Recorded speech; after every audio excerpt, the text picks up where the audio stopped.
Media వేదికగా ఏదైనా చేస్తామంటే కుదరదు. అలాంటి వారిని చట్టం ముందు నిలబెట్టాల్సిందేనని ఆంధ్రప్రదేశ్ హైకోర్టు స్పష్టం చేసింది. సోషల్ మీడియాలో పోస్టులు పెట్టిన వారిపై పోలీసులు కేసు నమోదు చేయడాన్ని ప్రశ్నిస్తూ జర్నలిస్ట్ పోలా విజయబాబు హైకోర్టులో పిల్ దాఖలు చేశారు. దీనిని విచారించేందుకు హైకోర్టు నిరాకరించింది. ఈ మేరకు హైకోర్టు ప్రధాన న్యాయమూర్తి జస్టిస్ ధీరజ్ సింగ్ ఠాకూర్, జస్టిస్ చీమలపాటి రవితో కూడిన ధర్మాసనం నిన్న ఈ మేరకు మౌఖికంగా స్పష్టం చేసింది.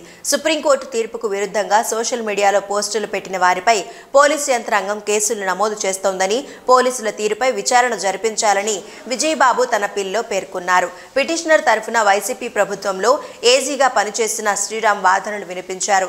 సోషల్ మీడియాలో పోస్టులు పెట్టిన వారి వాక్ స్వాతంత్రపు హక్కును హరించేలా పోలీసు యంత్రాంగం వ్యవహరిస్తోందని కోర్టుకు తెలిపారు. వాదనలు విన్న హైకోర్టు తీవ్రంగా స్పందించింది.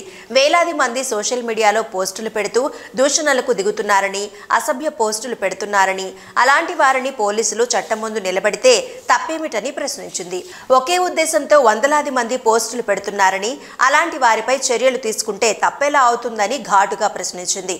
కొన్ని సందర్భాలలో న్యాయమూర్తులను కూడా విడిచిపెట్టడం లేదని, కాబట్టి ఇలాంటి వ్యవహారాల్లో పిల్ దాఖలు చేయడం సరికాదని అభిప్రాయపడింది.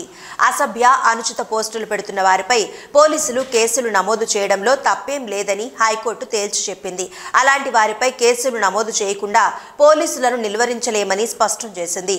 దుష్ప్రచారాలకు సోషల్ మీడియా వేదిక కాదని పేర్కొంది. పోలీసులు కేసు నమోదు చేయడంపై అభ్యంతరం ఉంటే సంబంధిత వ్యక్తులు క్వాష్ పిటిషన్లు దాఖలు చేయాలి తప్ప ఇది ప్రజా ప్రయోజనం కాదని స్పష్టం చేసింది.